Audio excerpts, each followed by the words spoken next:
Bonjour à tous, c'est Martin Rémy et bienvenue sur Simple Logique Explicable. Nous amorçons le 4e exercice de la série d'exercices dans le cadre de l'analyse dimensionnelle. Alors ici, l'exercice que nous avons, il est simple, c'est toujours un exercice de reconstitution de loi tout simplement. Donc là, nous avons un domaine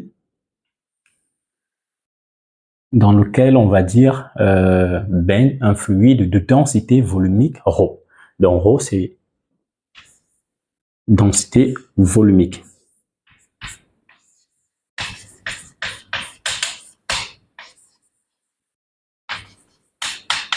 Une densité volumique, c'est comme une masse volumique, on va dire. Donc, c'est ce que nous avons. Nous avons un domaine dans lequel baigne un fluide de densité volumique ρ. Maintenant, nous avons une plaque plane qui est là, qui se déplace sur ce fluide, en flottant bien sûr, à une vitesse v. V que nous avons là, c'est ce que nous avons également là. Donc, ceci montre bien que la plaque est en train de se déplacer dans ce sens. Maintenant, dû au mouvement de la plaque sur ce fluide, le fluide réagira en appliquant une certaine pression sur la plaque qui est tout simplement là.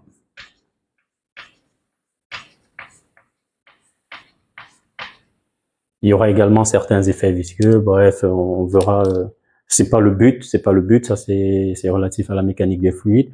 Tout ce qu'on veut utiliser ici, c'est l'analyse dimensionnelle pour reconstituer la loi tout simplement. Donc, pour une reconstitution de loi, nous allons déterminer, par application de l'analyse dimensionnelle bien sûr, une relation qui nous permet de lier la pression dynamique exercée par le fluide sur la plaque, due au mouvement de la plaque sur le fluide. Nous allons chercher une relation qui relie cette pression dynamique-là à la densité volumique du fluide et à la vitesse à laquelle se déplace la plaque. Donc, vous connaissez déjà le schéma, le processus à faire. On va identifier les grandeurs qui interviennent là. Ρ, c'est la densité volumique, qui est encore une masse volumique, c'est-à-dire une masse par unité de volume. V, c'est pas la vitesse, c'est le volume. Et le volume, comme par exemple un cube, c'est C au cube, c'est-à-dire une longueur élevée au cube. Autrement dit, nous avons M, une masse, sur une longueur élevée au cube. Ce qui veut dire en fait que la dimension associée à ρ sera directement la dimension d'une masse qui est M, qu'on va diviser par L au cube. L, c'est une longueur, la petite L, c'est une longueur, une distance. Donc L au cube, lorsque ça monte, ça me fait directement du L à la puissance moins 3.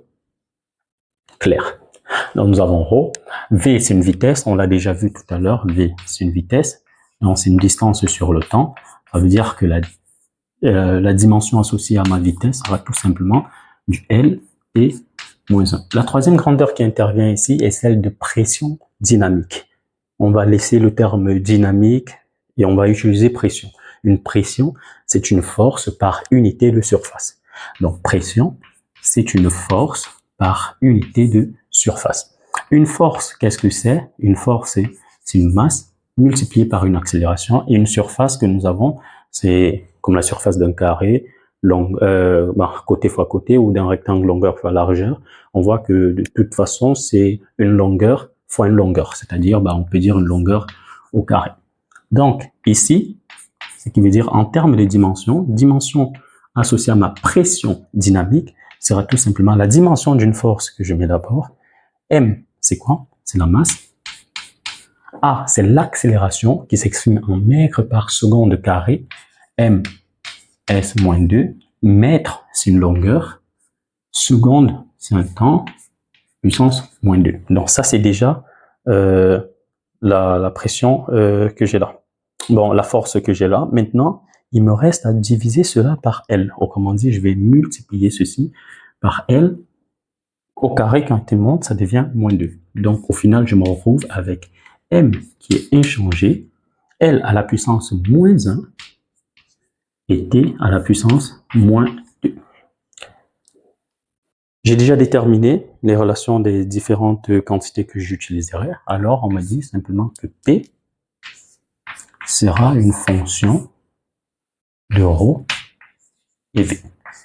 Autrement dit, ma pression dynamique est proportionnelle à ρ à une certaine puissance fois V à une certaine puissance. Il sera question pour moi de déterminer alpha et bêta. Bon, par analyse dimensionnelle, on a dimension de P qui sera directement égale à quoi? Dimension de ma constante fois dimension de ρ à la puissance alpha fois dimension de V à la puissance bêta. Dimension de ma pression, c'est M, L, moins 1, T moins 2, qui sera égal à quoi? Dimension d'une constante, c'est 1, on peut déjà laisser. Dimension de ρ, on a vu que c'est du M, L, moins 3, à la puissance alpha, que je vais multiplier par la dimension de V, L,